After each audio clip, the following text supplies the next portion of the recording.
Hemos deducido a partir de las leyes de los gases la ecuación general de los gases ideales, P por B igual a N por R por T. Lo que vamos a hacer ahora es ir al revés para ver que realmente esta ecuación tiene en cuenta las tres leyes que vimos, la de Boyle, la de Charles y la de Avogadro. Vamos a hacer al revés, para cada condición de las leyes que hemos visto vamos a deducir cada una de las mismas a partir de esta. Veamos el caso de la ley de Boyle. Acuérdense que la ley de Boyle relacionaba la presión y el volumen manteniendo la temperatura y el número de moles constantes. Entonces, de esta ecuación, P por B igual a N por R por T, como en las condiciones de trabajo de Boyle, N se mantiene constante y la temperatura se mantiene constante y R es una constante, este producto N por R por T en esas condiciones es una constante. Entonces uno directamente puede escribir algo así. P por B igual a una constante, que es a lo que yo llamé K1. No importa cómo la llamemos, tiene que ser constante en esas condiciones y vemos entonces que la presión es inversamente proporcional al volumen. Vayamos ahora a la deducción de la ley de Charles. Charles relacionaba volumen y temperatura manteniendo P y N constantes. Entonces reordenemos acá de esta ecuación, vamos a tener B sobre T y pasamos P a dividir acá, entonces nos queda igual a N por R sobre P. En las condiciones de Charles, la cantidad de gas, o sea N, era constante, la presión se mantenía constante y como eso es una constante, toda esta cuenta acá es una constante, que es lo que yo acá llamé K2. Lo importante es que sea una constante. Entonces, para las condiciones de trabajo de Charles, B sobre T tiene que ser una constante, o sea que B es directamente proporcional a T. Cuando aumenta una, tiene que aumentar la otra en la misma proporción para que esa relación siga valiendo el valor S de la constante. Y lo mismo vamos a llegar para la ley de Avogadro, que es la relación entre volumen y el número de moles cuando la temperatura y la presión son constantes. Reordenamos de la ecuación general de los gases ideales, nos queda B sobre N igual a R por T sobre P. Para las condiciones de Avogadro, la T es constante y la presión es constante, o sea que todo esto acá es una constante, que es lo que yo acá estoy llamando K3, y de acá deducimos perfectamente que volumen y N en esas condiciones tienen que ser directamente proporcionales. O sea que esto me reafirma que esta ley, la ecuación de los gases ideales, es la ecuación general y cada una de estas leyes particulares que habíamos visto son casos especiales de la ley o ecuación de gases ideales. Veamos otra ley ahora, también para ver el comportamiento de los gases.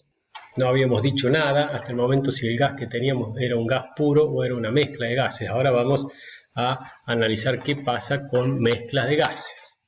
¿Qué pasa cuando tenemos una mezcla de gases? Por ejemplo, en la atmósfera tenemos una mezcla de gases. El 78% son moléculas de nitrógeno, el 20% de oxígeno y el 2% restante son muchos otros gases. Lo que vamos a ver es esto. Tenemos, por ejemplo, 2 o 3 gases diferentes, 2 en este caso. Los dos están moviéndose continuamente, chocando con las paredes del recipiente. Ahora, ¿qué cuentas se pueden hacer y qué relaciones se pueden obtener aquí con mezclas de gases?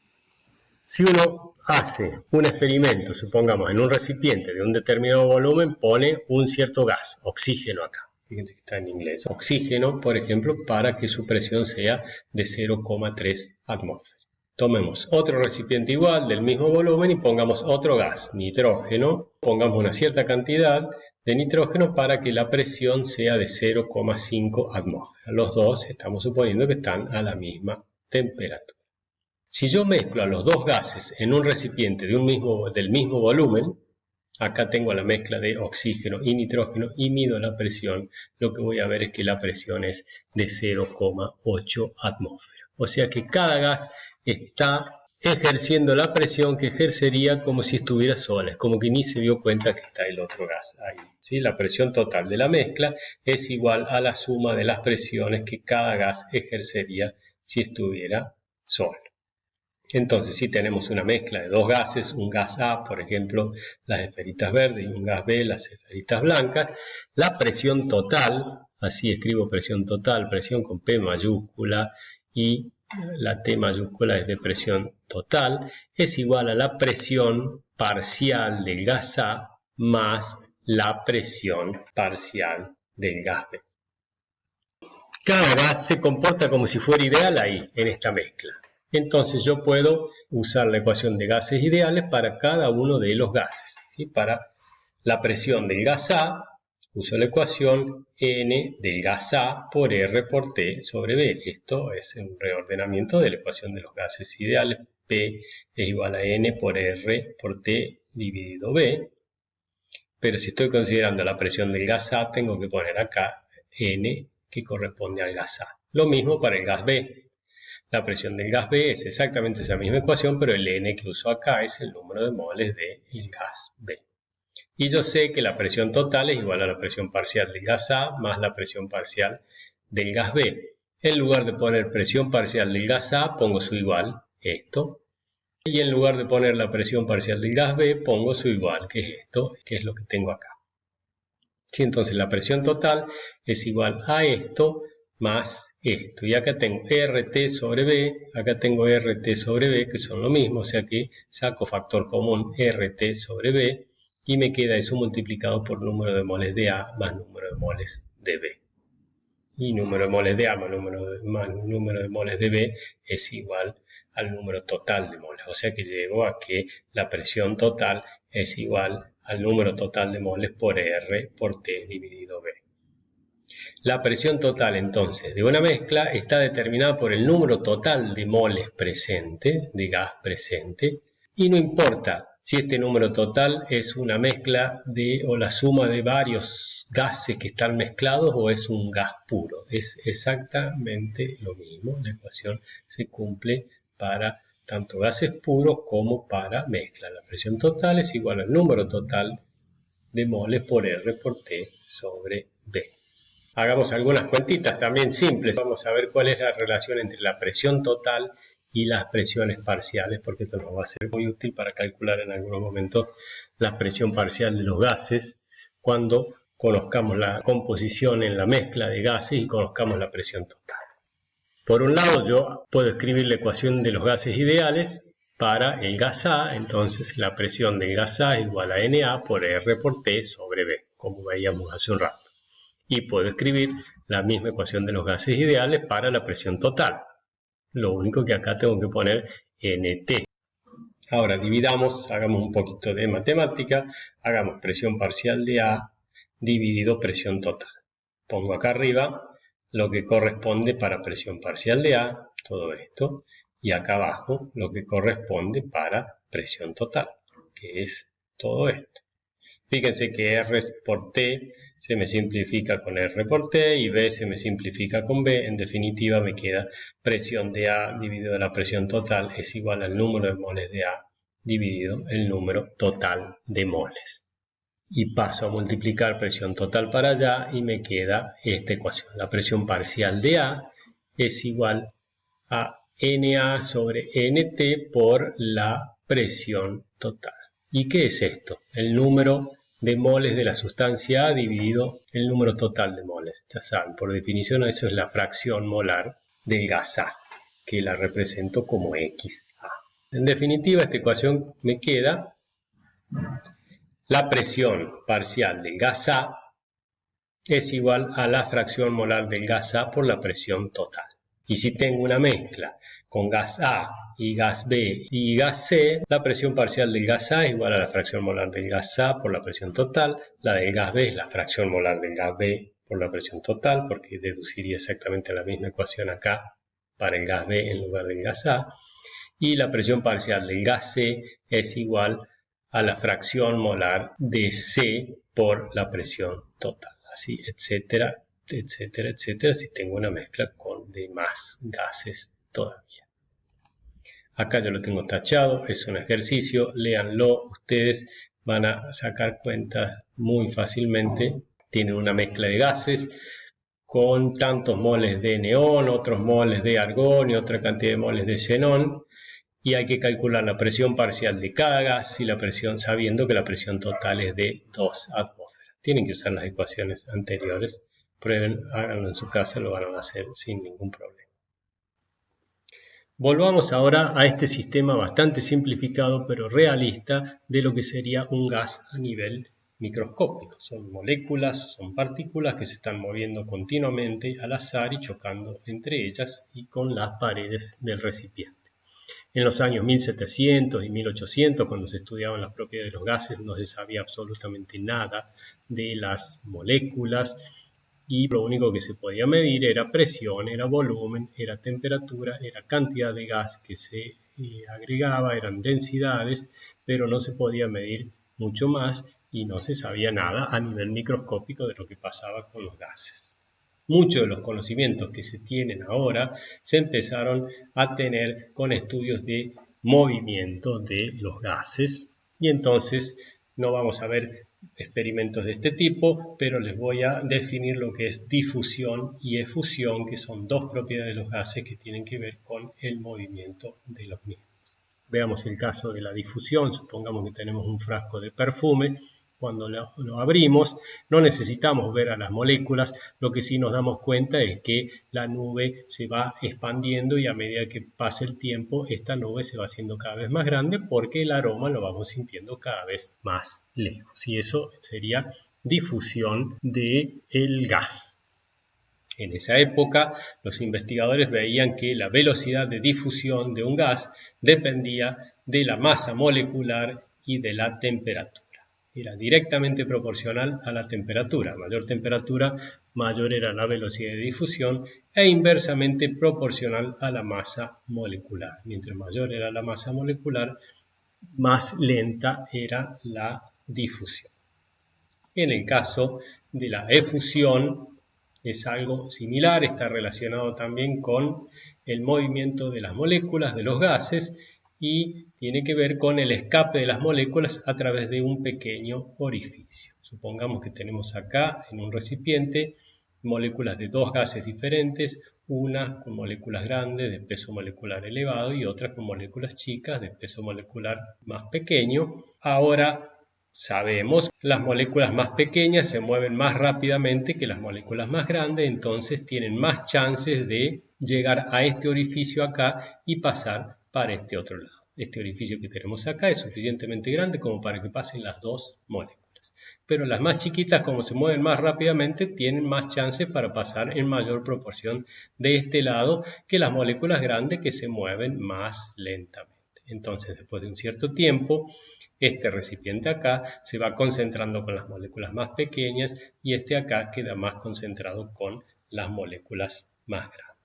Viendo cómo variaba con el tiempo esa concentración acá de moléculas pequeñas y de moléculas grandes acá, se puede estudiar lo que se llama las velocidades de efusión. Graham, haciendo este tipo de estudios, pudo enunciar su ley que se llama ley de efusión de Graham, y lo que dice es que la velocidad de efusión de una molécula, la molécula de la sustancia 1, por ejemplo, es inversamente proporcional a la raíz de la masa molecular de la sustancia 1. Entonces, cuando relaciona la velocidad de efusión de la sustancia 1 con la velocidad de efusión de la sustancia 2, eso es igual a la raíz cuadrada de las masas moleculares, pero dadas vuelta porque las velocidades son inversamente proporcionales a la raíz de la masa molecular.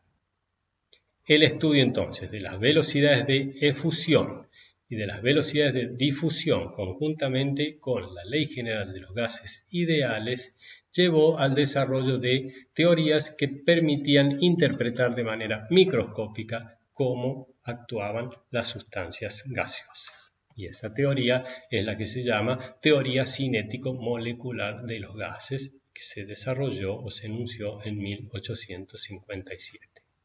Fíjense, la ecuación de los gases ideales describe cómo se comportan experimentalmente los gases, pero no explica por qué se comportan de esa manera. Por ejemplo, acá tenemos estas preguntas.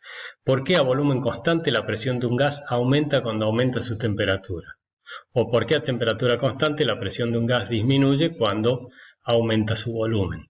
Las dudas comenzaron a aclararse cuando se postuló la teoría cinético-molecular de los gases, ya que permite visualizar lo que sucede a nivel atómico o molecular con los gases. ¿Cuáles son los enunciados o postulados de la teoría? No vamos a ver nada de la matemática acá, vamos a ver los enunciados de la teoría y nos vamos a ir a las conclusiones. Toda la matemática de esto la van a ver en físico-química. Uno de los postulados es: un gas consiste en partículas así entre comillas, que pueden ser moléculas o átomos. En esa época ni se conocía la existencia de moléculas y átomos. Partículas que están en continuo movimiento aleatorio, ¿sí? Movimiento al azar. El volumen de estas partículas es insignificante frente al volumen en el que está contenido el gas. Se supone que las moléculas o esas partículas en movimiento son masas puntuales. Tienen una cierta masa, pero su volumen es infinitamente pequeño. No hay fuerzas de atracción ni repulsión entre las moléculas. No hay interacciones entre ellas. Eso es lo que postula esta teoría. Y puede haber colisiones entre las moléculas. Las colisiones tienen que ser elásticas. Cuando chocan las moléculas tienen que ser elásticas. La energía se puede transferir de una molécula a otra por la colisión, pero la energía total de las moléculas permanece inalterada. Y lo que postula esta teoría es que la presión es el resultado de las colisiones con las paredes del recipiente. Cada uno de estos enunciados se puede poner en ecuaciones matemáticas y con esas ecuaciones matemáticas logran deducir la ecuación de los gases ideales, o sea que pueden predecir cómo se comportan los gases. Eso le dio mucha fuerza a esta teoría porque quería decir que era muy probable que los gases fuesen realmente como lo postulaba esta teoría, porque permitía predecir realmente el comportamiento de los mismos. Vamos a los resultados. No nos metemos en la matemática, lo dejamos para físico-química. ¿Qué se puede deducir a partir de esta teoría? Que no todas las moléculas se mueven a la misma velocidad. Y es justamente lo que tenemos representado acá. Algunas van lento, otras van a una velocidad más o menos media y otras van a una velocidad rápida. Con la teoría cinético-molecular se pueden hacer este tipo de gráficos. Acá lo que estamos graficando son fracciones de moléculas que tienen una cierta velocidad. Velocidad en metros por segundo. Se mueven rápido. Fíjense, acá tenemos, esto sería la división para 100 metros por segundo, 200 metros por segundo, 300, 400, 500 metros, 600, 1000 metros por segundo. O sea que en un segundo una molécula acá de esta hace 1 kilómetro. Se mueven muy rápido.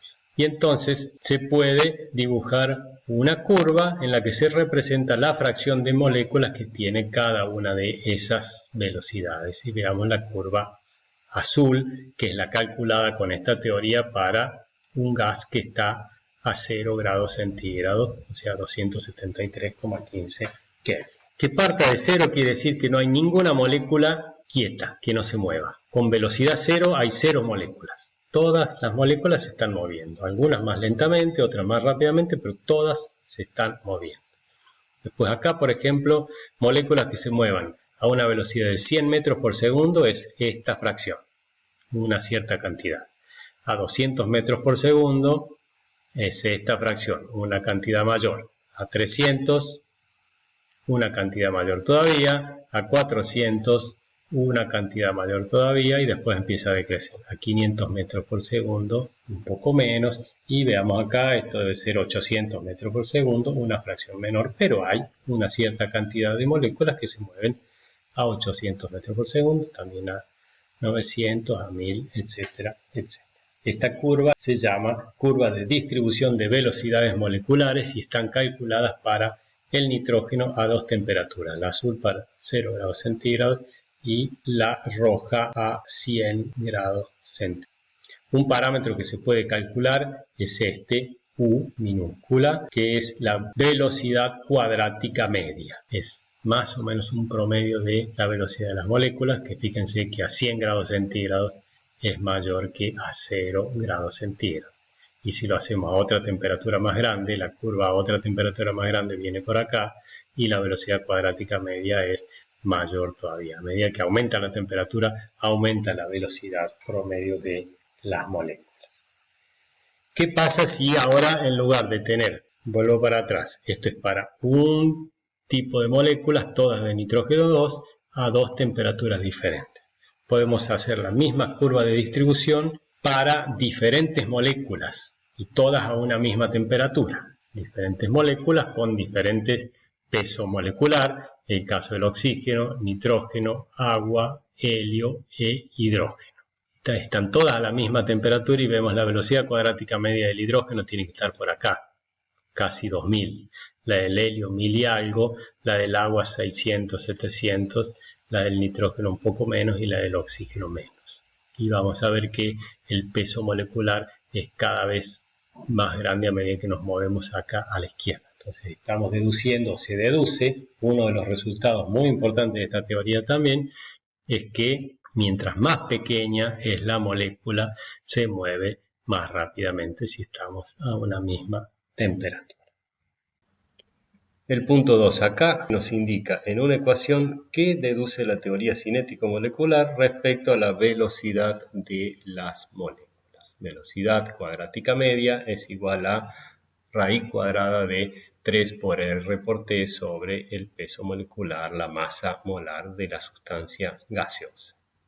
Si estamos considerando una sustancia gaseosa de un cierto peso molecular y aumento la temperatura, lo que va a pasar es que la velocidad cuadrática media va a aumentar. Esto es lo que dice acá, la velocidad aumenta cuando aumenta la temperatura. La velocidad aumenta cuando aumenta la temperatura, era lo que habíamos visto en el primer conjunto de curvas de distribución para moléculas de nitrógeno a 0 grados centígrados y a 100 grados centígrados. Veíamos que la velocidad cuadrática media para moléculas de nitrógeno a 100 grados centígrados era mayor que para las mismas moléculas a 0 grados centígrados. Por otro lado, en esta ecuación vemos que si mantenemos T constante y consideramos diferentes moléculas de diferente masa molar, moléculas grandes, o sea, con M grande, van a tener una velocidad pequeña, se van a mover lentamente. Mientras que moléculas pequeñas con este valor pequeño van a tener una velocidad grande. Y esto es justamente lo que veíamos en el segundo conjunto de curvas de distribución, todas para una misma temperatura, estas de acá, pero para moléculas con diferentes masas molares. Y también con esta ecuación, si juegan un poco, háganlo en casa, es bien sencillo, se puede deducir una ecuación análoga, una ecuación equivalente a la ley de efusión de Graham. Y lo que le dio mucha fuerza también a esta teoría, porque con los postulados de la teoría llegaban a ecuaciones que se podían demostrar experimentalmente. Miremos acá, lo que tendríamos que hacer es velocidad de la sustancia 1, pongámosle 1 acá, y bueno, esas son todas constantes. Acá correspondería la masa de la sustancia 1. Velocidad de la sustancia 1, masa molar de la sustancia 1. Hagamos una misma ecuación ahora que esta, pero para la sustancia 2. Velocidad cuadrática media de la sustancia 2, masa molar de la sustancia 2. Y ahora hagamos la división. Velocidad de la sustancia 1 dividido la velocidad de la sustancia 2. Cuando ponen acá en el denominador velocidad de la sustancia 2, de este otro lado le va a quedar m de la sustancia 2 acá arriba y acá abajo 3 por r por t. Se le va a simplificar 3 por r por t y le va a quedar m2 sobre m1. O sea, una ecuación muy parecida a la ley de efusión de Graham. Y ya que estamos con esta ecuación, podemos hacer algún cálculo. Si conocemos a qué temperatura está una sustancia gaseosa y le conocemos su peso molecular, podemos calcular cuál es la velocidad cuadrática media de sus moléculas. Y el ejercicio justamente dice, calcule la velocidad cuadrática media de moléculas de nitrógeno 2, el peso molecular es igual a 28 y hay que calcularlo a 25 grados centígrados. La ecuación es esta, fíjense que no pueden usar cualquier número y cualquier unidad, acá la temperatura tienen que usar temperatura absoluta, o sea que va a ser 298 Kelvin. R, como vamos a trabajar, tenemos que trabajar acá en el Sistema Internacional de Unidades, R vale esto, 8,314 en las unidades de kilogramos metros cuadrados sobre segundo cuadrado mol Kelvin. Estas son unidades del Sistema Internacional. Ustedes están acostumbrados a usar R con un valor de 0,082 porque las unidades son diferentes, son atmósfera, litros sobre mol, que es la misma constante pero con otras unidades. A este valor de R con estas unidades del sistema internacional lo van a usar mucho también para muchos cálculos. Y la masa molar es 28, pero estos son 28 gramos por mol. Acá como estamos trabajando con kilogramos, las tenemos que expresar en kilogramos por mol. La masa entonces es 0,028 kilogramos por mol. Cuando hacen esta cuenta para moléculas de nitrógeno, les da que la velocidad cuadrática media es 515 metros por segundo. En un segundo recorren 5 cuadros más o menos, o sea que se mueven rápidamente a temperatura ambiente. Y para el helio, que es más chiquito, masa molar igual a 4, a esa misma temperatura la velocidad cuadrática media 1360 metros por segundo. Otra conclusión que se deduce o a la que se llega con la teoría cinético-molecular es esta que tenemos acá en el punto 3, que es una conclusión muy importante y tiene que ver con la energía cinética de las moléculas de un gas. Y vamos a ver que la energía cinética de las moléculas de un gas depende únicamente de la temperatura. Fíjense cuál es la ecuación final a la que se llega. La energía cinética es igual a 3 medios de R por T. R es una constante, T es la temperatura absoluta. O sea que si la temperatura es alta, la energía cinética va a ser grande. Si la temperatura es pequeña, la energía cinética va a ser pequeña. Esta sería la energía cinética de un mol de moléculas. Pero también de física o del colegio sabemos por definición que la energía cinética de un cuerpo en movimiento es 1 medio de la masa por la velocidad de ese cuerpo al cuadrado. Aplicado a las moléculas sería esta ecuación. La energía cinética de un mol de moléculas es igual a 1 medio la masa molar por la velocidad cuadrática media al cuadrado. Según esta ecuación, al parecer la energía cinética es dependiente de la masa de la molécula o dependiente de la velocidad de la molécula. No, para los gases no, depende únicamente de la temperatura. ¿Cómo se compatibiliza esto? Justamente porque si estamos a una dada temperatura, la energía cinética está controlada por la temperatura de acuerdo a esta ecuación de acá arriba. Entonces, a una dada temperatura, si tenemos moléculas con peso molecular elevado, o sea, moléculas grandes, la velocidad va a ser pequeña. Se van a mover a velocidades pequeñas para mantener la energía cinética que le corresponde a esa temperatura. En cambio, si tenemos moléculas pequeñas con m muy pequeño, bueno, la velocidad va a ser alta o muy alta para que todo esto se mantenga y la energía cinética sea la misma, la que le corresponde a esa temperatura. Y después, por último, para darle mucha fuerza todavía a la teoría cinético-molecular de los gases, a partir de las ecuaciones de esa teoría, se puede deducir la ecuación general de los gases ideales. Veamos acá. Esto me había olvidado que teníamos, pero es esquematizado, es lo que nos dice esta ecuación acá. La energía cinética depende de la temperatura solamente. Y supongamos que tenemos dos tipos de moléculas más pequeñas, las amarillas, y moléculas más grandes, más pesadas, de mayor masa, las rojas. Como están las dos a la misma temperatura, las dos tienen exactamente la misma energía cinética. ¿Cómo hacen para tener las dos la misma energía cinética? Bueno, las más chiquitas, que tienen masa menor, se mueven más rápido. En cambio, las más grandes, que tienen masa mayor, se mueven más lentamente. Pero las dos, a esa misma temperatura, tienen exactamente la misma energía cinética. Vamos a explicar algunas cosas puntuales de cómo se comportan los gases, pero ahora con una visión molecular, mirando las moléculas, qué les pasa a las moléculas, como lo hicimos con el grafiquito, el esquemita de recién, con las velocidades, para diferentes casos. Acuérdense que la teoría cinético-molecular permite deducir esta ecuación, o sea que permite explicar cómo se comportan los gases. Por ejemplo, ¿por qué a volumen y número de moles constante, un aumento de temperatura produce un aumento de la presión? Fíjense que es justamente lo que dice esta ecuación, ¿no? Si tenemos volumen constante, que no varía, N es constante, no varía. Esto es una constante. Bueno, cuando aumentemos la temperatura va a aumentar la presión. Molecularmente, ¿cómo se ve eso? Tenemos, esto lo vamos a ver varias veces acá porque se repite. Tenemos a temperatura baja, las moléculas se mueven a una velocidad baja. Entonces, la frecuencia de colisión con las paredes es baja y por lo tanto la presión va a ser pequeña.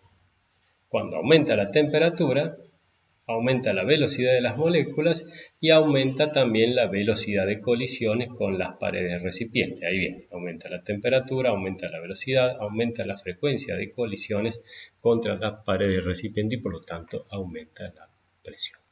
Otro caso sería, ¿por qué a T y N constantes un aumento de volumen produce una disminución de la presión? A T y N constante, R es una constante, o sea, todo esto tiene que ser constante.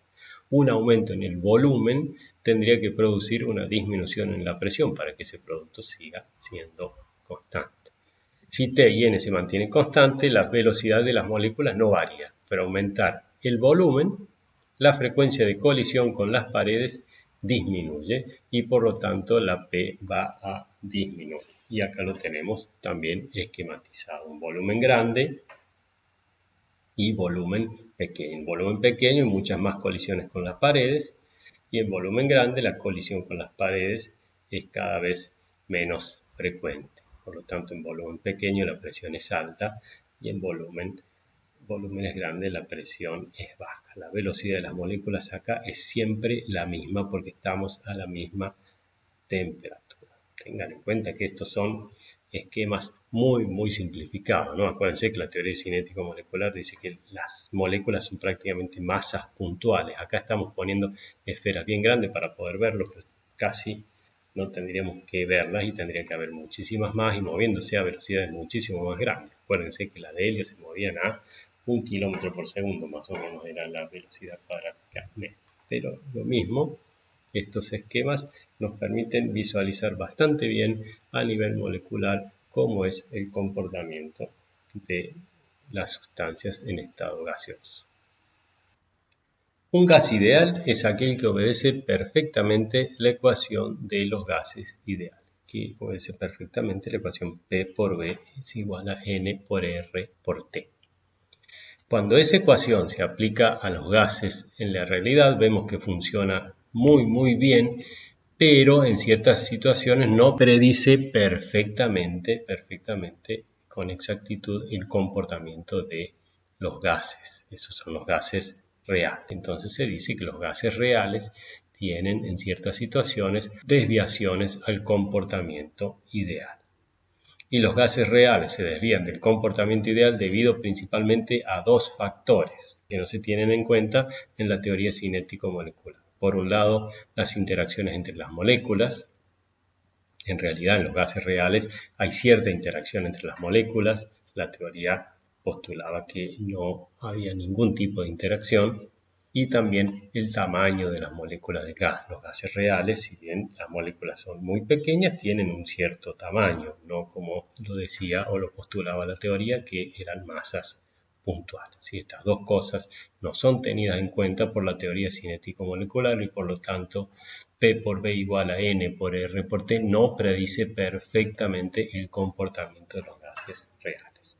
Vamos a ver en qué condiciones esa ecuación de los gases ideales funciona bien para los gases reales y en qué casos no funciona tan bien. Una forma de verlo a eso, cuando funciona bien y cuando no funciona tan bien, es hacer gráficas de P por B sobre RT en función de la presión del gas para diferentes gases.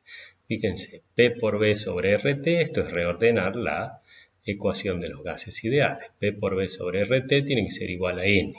Y entonces hagamos estos experimentos para un mol de gas. Si tenemos siempre un mol de gas, estemos a la presión que estemos con el volumen que estemos y a la temperatura que estemos, la relación P por B sobre RT tiene que valer siempre 1 si el gas se comporta de acuerdo a esta ecuación, si el gas se comporta idealmente. Y veamos si realmente se comportan los gases reales como dice esta ecuación. Graficamos P por V sobre RT en función de la presión en atmósfera para diferentes gases. Si fuese un gas ideal, tendría que ir siempre para todos los gases por donde va esta línea de punto, que es para un gas ideal, que es cuando vale 1, porque estamos trabajando para un mol. Pero fíjense, el hidrógeno se desvía del comportamiento, el oxígeno también. Hay desviaciones, estas se llaman desviaciones negativas porque viene por debajo de 1 y desviaciones positivas en esta región acá porque va por encima de 1. Y bueno, para todos los gases hay desviaciones. Y al parecer hay desviaciones importantes, pero ¿cuándo hay desviaciones importantes? Cuando la presión es muy grande. Fíjense que estamos trabajando 200, 400, 600, hasta 1000 atmósferas. Y nuestra presión atmosférica es alrededor de 1. Nosotros vamos a hacer la mayoría de los cálculos para presiones de 1, 2 o 3 atmósferas, que son valores mucho más cercanos a la presión atmosférica. Entonces ahora ampliemos la escala, en lugar de movernos entre presión entre 0 y 1000, movámonos entre 0 y 10 atmósferas. O veamos entre 0 y 2 atmósferas. 2 atmósferas hasta acá, y acá tenemos lo mismo. El hidrógeno se desvía, el oxígeno se desvía, el dióxido de carbono también se desvían, pero ¿cuánto valen las desviaciones? En lugar de valer 1, vale lo que arroja P por V sobre RT, un valor de 0,99 o 0,999, o sea que el error que tiene esta ecuación es menor de un 1%. Para presiones de 1 atmósfera o 2 atmósferas, si nosotros usamos la ecuación de los gases ideales, vamos a cometer un error de un 1%, a lo sumo un 2% del comportamiento real. O sea que en muchos casos esa ecuación de los gases ideales es muy simple y funciona muy bien. Acuérdense que si ya nos vamos a presiones muy altas, estamos en una industria, en un tanque con un gas a 100, a 200, a 300 atmósferas, vamos a tener que usar otra ecuación para predecir su comportamiento. Una de esas ecuaciones es esta, es la ecuación de Van der Waals. Fíjense que parecen complicadas, pero yo se las cuento ahora y es muy sencilla. Esta es una ecuación muy utilizada para describir el comportamiento real de los gases. Y miremos la ecuación acá. Tenemos este término, donde tiene incluido P, este término que tiene incluido B, y después nRT. En definitiva es más o menos P por V es igual a N por R por T. Lo que tiene esta ecuación es unas correcciones a la presión, justamente debido a que hay interacciones entre las moléculas y eso hace que entre ellas se influyan un poco y la frecuencia de colisión con las paredes no sea exactamente la misma que la que predice la teoría cinético-molecular. Hay un factorcito acá de corrección y esa corrección es a través de esta constante A. Cada gas tiene un valor de A característico. Este es el número de moles y este es el volumen, ¿no? Lo que estamos acostumbrados a ver. Y después tenemos un término acá que es una corrección a el volumen, debido a que las moléculas no son masas puntuales, sino que tienen un determinado tamaño y por lo tanto hay que hacerle una mínima corrección al volumen y esa corrección se hace a través de esta constante B. Cada gas también tiene un valor de constante, eso está tabulado, se conocen para todos los gases cuánto vale A y cuánto vale B para cada gas y uno lo puede poner acá en esta ecuación y puede hacer el cálculo que es más aproximado, que es mejor que la ecuación de los gases ideales. Si comparan la ecuación de los gases ideales con esta a bajas presiones, van a ver que les va a dar prácticamente el mismo resultado, porque la ecuación de los gases ideales funciona bien a bajas presiones. En cambio, si hacen los cálculos para altas presiones, van a ver que va a haber una desviación. Esta ecuación va a predecir un poco mejor, va a predecir mejor el comportamiento de los gases en la realidad.